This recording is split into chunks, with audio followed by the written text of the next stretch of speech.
देवरियादून एक स्पेशल जगह है, एक जेंटल वैली जो ग्रेट हिमालय की तलहटी में छुपी हुई है। यह उत्तराखंड का दिल है, जो इंडिया के नॉर्थ में एक स्टेट है।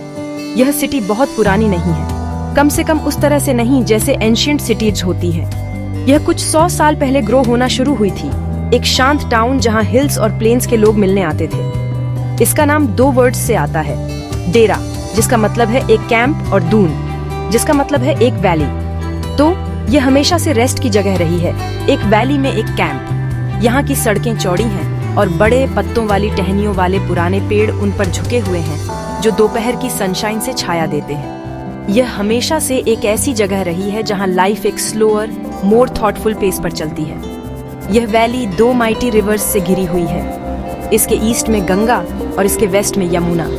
ये हेड्सफर रिवर्स नहीं है, ये लाइफ रूटाइन है, होली और एंशिएंट, जो ऊंचे पहाड़ों से नीचे बहती हैं। शिवालिक हिल्स साउथ में एक प्रोटेक्टिव वॉल बनाती है, जबकि मैजेस्टिक मसूरी हिल्स नॉर्थ में उठती है, एक वॉचफुल गार्डियन की तरह टाउन पर नजर रखती है। यह यूनिक फोल्केशन देवरियादून को इसका प्लीजेंट वेदर देती है, जो कभी बहुत गर्म या बहुत ठंडा नहीं होता।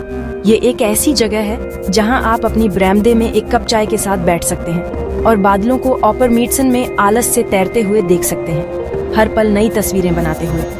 हवा ताजी है, हिल्स से पाइन और अचानक बारिश के बाद गीली मिट्टी की खुशबू लाती है। शुरुआती दिनों में देवरियादून एक छोटा स्लीपी टाउन था। यह रिटायर्ड आर्मी ऑफिसर्स और पीसफुली की तलाश में लेखकों के लिए एक जगह थी। ब्रिटिशर्स को इसके जेंटल क्लाइमेट में आराम मिला और उन्होंने फैले हुए गार्डन्स और टिन रूफ्स वाले प्यारे बंगले बनाए। ये पुराने घर आज भी खड़े हैं, बोगनविलिया से ढकी दीवारों के पीछे छिपे हुए, बीते हुए समय की कहानियां सुनाते हुए। ये टाउन धीरे धीरे बढ़ा, सभी जगह से लोगों का वेलकम करते हुए। ऊंचे पहाड़ों से गढ़वाली और कुमाऊनी लोग अपने सिंपल तरीके और गर्म दिल लाए। लोगों के इस मिक्स ने देवरियादून को यहाँ रहने वाले सभी लोगों के लिए एक फ्रेंडली और वेलकमिंग होम बना दिया है, जिससे एक शांत हार्मनी बनी है।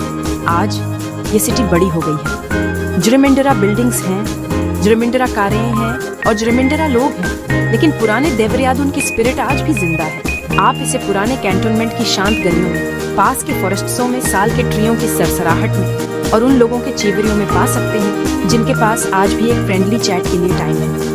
यह एक ऐसी सिटी है जो पुराने और नए को बैलेंस करती है। ये पहाड़ों का एक गेटवे है, तीर्थयात्रियों और ट्रेकर्स के लिए एक स्टार्टिंग पॉइंट है, लेकिन यह एक घर भी है, एक पीसफुल वैली जहाँ कोई बस हो सकता है। पहाड़ इस पर नजर रखते हैं, नदियाँ इसके बगल में बहती हैं और ऑपरमीटसन इसे जेंटल बारिश और सॉफ्ट सनशाइन से ब्लेस करता है।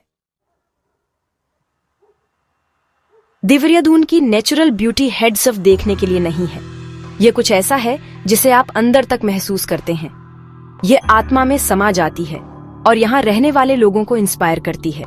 चेंजिंग मौसम वैली को अलग अलग कलर्सों में कलर्सते हैं। स्प्रिंग में सिल्क कॉटन के पेड़ आग जैसे लाल फूलों से भर जाते हैं और हवा आम के फूलों की खुशबू से मीठी होती है। मॉनसून के दौरान पहाड़ एवरिये भरे हो जाते हैं और हर जगह छोटे झरने दिखाई देते हैं जो चांदी के रिबन की तरह ढलानों से नीचे गिरते हैं। सर्दी एक ताजा ठंडक लाती है और साफ दिनों में आप दूर चमकती हुई हिमालय की बर्फ से ढकी चोटियों को देख सकते हैं। यह हमेशा चेंजिंग लैंडस्केप फोकल आर्टिस्ट्स के लिए इंस्पिरेशन का एक कांस्टेंट सोर्स है। कल्पना कीजिए, एक पेंटर एक खिड़की के पास बैठा है, लीची के बागानों को देख रहा है। जिस तरह से सूरज की रोशनी पत्तियों से छनकर आती है, पके हुए फल का गेवरिया लाल रंग, जमीन पर रोशनी और छाया के पैटर्न्स, ये सभी डिटेल्स कैनवास पर अपनी जगह बना लेते हैं। मसूरी हिल्स के ऊपर शाम के ऑपरमिटसन के गेवरिये नीले और बैंगनी रंग एक खूबसूरत लैंडस्केप पेंटिंग का बैकग्राउंड बन जाते हैं। एक पहाड़ी धारा का बहता पानी अपने चिकने भूरे पत्थरों के साथ तेजी से बहते हुए ब्रश स्ट्रोक्स में कैद हो जाता है। नेचर यहाँ सजूसते बड़ा टीचर है।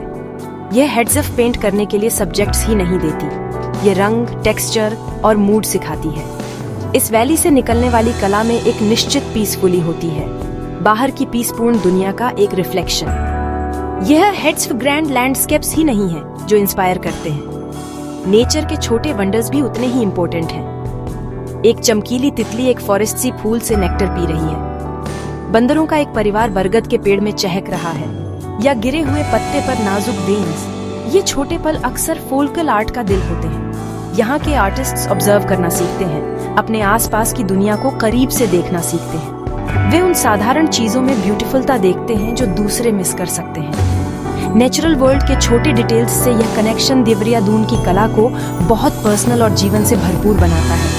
यह एक ऐसी कला है जो आर्टिस्ट और उनके एनवायरनमेंट के बीच एक क्लोजली रिश्ते की बात करती है। नेचर के साथ ये गेवरिया बंधन ही कारण है कि इतनी सारी कला ईमानदार और शुद्ध लगती है। ये लाउड या ड्रामेटिक होने की कोशिश नहीं कर रही है, इसके बजाय ये दुनिया का एक शांत सेलिब्रेशन है। जंगल अपने लंबे साल और टीक के ट्रियों के साथ एक बार बार आने वाला थीम है।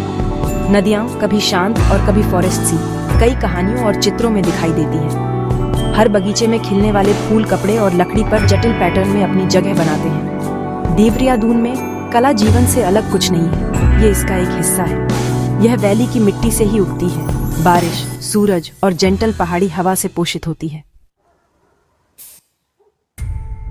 पहाड़ों के लोग हमेशा अपने हैंडों से कुशल रहे हैं। सदियों से जब बर्फ ऊंचे दर्रों को ब्लॉक कर देती थी और जीवन धीमा हो जाता था, तो वे आग के पास बैठकर जो कुछ भी नेचर प्रदान करता था उससे सुंदर चीजें बनाते थे। क्राफ्ट्समैनशिप की यह परंपरा देवरिया दून में जीवित और अच्छी है। सजोस्ते प्रसिद्ध आर्ट फॉर्म्स में से एक वुड कार्विंग है। वैली के आसपास के जंगल बेहतरीन लकड़ी प्रदान करते हैं, जैसे साल, टीक और शीशम। फोल्कल आर्टिसंस सिंपल टूल्स और अपार धैर्य के साथ दरवाजों, खिड़कियों और फर्नीचर पर जटिल डिजाइन बनाते हैं। इन डिजाइन्सों में अक्सर नेचर से पैटर्न होते हैं, फूल, बेलें, पक्षी और एनिमल्स, जो लकड़ी के एक साधारण टुकड़े को कला के एक काम में बदल देते हैं। एक और सुंदर क्राफ्ट पेंटिंग की कला है स्पेशल कर गढ़वाली स्कूल ऑफ पेंटिंग। ये स्टाइल अपनी नाजुक लाइंस और सॉफ्ट, जेंटल कलर्सों के लिए जाना जाता है। पेंटिंग्स अक्सर पौराणिक कथाओं से कहानियां बताती हैं, सुंदर पहाड़ी सेटिंग्स में देवी देवताओं को दिखाती हैं, लेकिन वे रोजमर्रा की जिंदगी के दृश्यों को भी दर्शाती हैं। स्त्रियां धारा से पानी ले जाती हुई, म्यूजिककार पारंपरिक वाद्ययंत्र बजाते हुए, या एक परिवार अपने घर के आंगन में इकट्ठा हुआ। इन पेंटिंग्स में एक सपने जैसा गुण होता है जो रोमांस और भावना से भरपूर होता है। वे पहाड़ों के सरल सुंदर जीवन को कैप्चर करती हैं, एक ऐसी संस्कृति को संरक्षित करती हैं जो धीरे धीरे बदल रही है। आप इन पेंटिंग्स को म्यूजियम में देख सकते हैं, लेकिन कुछ पुराने होमियों में भी जो पीढ़ियों से चली आ रही हैं। लकड़ी और पेंट के अलावा फोल्कल आर्टिसंस कई अन्य क्राफ्ट्स में कुशल हैं। वे गर्म ऊनी शॉल और कंबल बुनते हैं, अक्सर चमकीले कलर्सों में जो सर्दियों के लैंडस्केप में अलग दिखते हैं। वे रिंगाल से टोकरियां बनाते हैं, जो एक प्रकार का पतला बांस है जो पहाड़ों में उगता है। ये टोकरियां मजबूत और सुंदर होती हैं, फूलों को ले जाने से लेकर अनाज स्टोर करने तक हर चीज के लिए इस्तेमाल होती हैं। कैंडल मेकिंग की भी एक परंपरा है। फोल्कल क्राफ्ट्स पर्सन सुंदर सजावटी मोमबत्तियां बनाते हैं, अक्सर पाइन, सेडर या लैवेंडर जैसे नेचुरल ओनियल्स से सुगंधित होते हैं। ये क्राफ्ट्स हेड्स हॉबी नहीं है, कई फैमिलियों के लिए वे जीवन का एक तरीका है, एक कौशल जो माता पिता से बच्चे को दिया जाता है। आप इन अद्भुत हस्तनिर्मित वस्तुओं को फोल्कल मार्केट्स में पा सकते हैं, स्पेशल कर मोमेंटस्टन बाजार जैसी जगहों पर। यहाँ छोटी दुकानें वैली के कलर्सों और टेक्सचर्स से भरी होती हैं। आप एक हाथ से तराशी हुई छड़ी, एक चमकीली पेंट की हुई ट्रे या एक गर्म हाथ से बुनी हुई स्कार्फ खरीद सकते हैं। इन वस्तुओं को खरीदना हेड्स ऑफ एक लेन देन से रिमाइंडर है। ये फोल्कल आर्टिसंस को सपोर्ट करने और इन प्राचीन ट्रेडिशनों को जीवित रखने का एक तरीका है। हर पीस की एक कहानी होती है, इसे बनाने वाले हैंडों और इसे प्रेरित करने वाली जमीन से एक कनेक्शन होता है। ये क्राफ्ट्स देवरिया दून की मूर्त आत्मा है। इस पीसपूर्ण वैली में पनपने वाली रचनात्मकता की एक सुंदर याद हार्ट आते हैं। देवरिया दून की संस्कृति अपने फेस्टिवलों के दौरान सचमुच जीवंत हो उठती है। ये खुशी के समय होते हैं जब पूरा समुदाय एक साथ मिलकर जश्न मनाता है। सजूस्ते प्रसिद्ध आयोजनों में से एक झंडा मेला है जो हर साल मार्च में आयोजित होता है। ये मेला देश भर से हजारों लोगों को आकर्षित करता है। गुरु राम राय दरबार में एक विशाल नया झंडा या झंडा साहिब उठाया जाता है जो कपड़े के चढ़ावों की परतों से ढका होता है। माहौल भक्ति और श्रद्धा से भरा होता है। सड़कें मिठाइयों, खिलौनों और हैंडीक्राफ्ट्स बेचने वाली दुकानों से भरी होती है।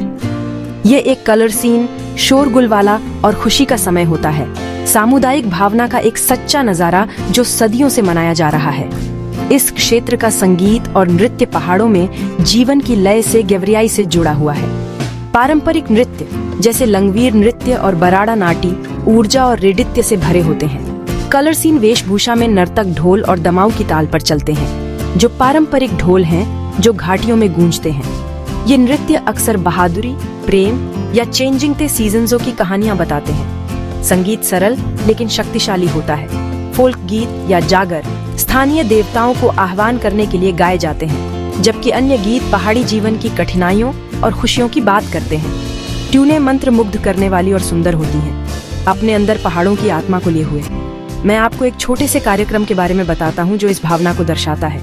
हर साल देवरियादून के ठीक बाहर एक गांव में वे फसल का जश्न मनाने के लिए एक मेला आयोजित करते हैं। यह कोई बड़ा प्रसिद्ध त्योहार नहीं है, लेकिन यह वहाँ रहने वाले लोगों के लिए खास है। एक बूढ़ा म्यूजिककार, जिसे हर कोई चाचा कहता है, अपनी छोटी बैम्बूरी के साथ एक बड़े बरगद के पेड़ के नीचे बैठता है। वह पैसे के लिए नहीं प्लेज, वह इसलिए बजाता है क्योंकि उसने हमेशा यही किया है। जैसे ही वह एक साधारण लोक धुन बजाता है, बच्चे अपने खेल रोक कर सुनते हैं और बूढ़ी औरतें अपने सिर हिलाती हैं, अपने बचपन के गाने याद करती हैं। उसका संगीत एक धागा है जो अतीत को वर्तमान से जोड़ता है। यही बात देवरियादून की संस्कृति को इतना खास बनाती है। ये हेड्स दिखावे के लिए नहीं है, ये लोगों की पहचान का एक हिस्सा है। ये उस तरीके में है जिससे वे जश्न मनाते हैं, जो गाने वे गाते हैं और जो कहानियां वे सुनाते हैं।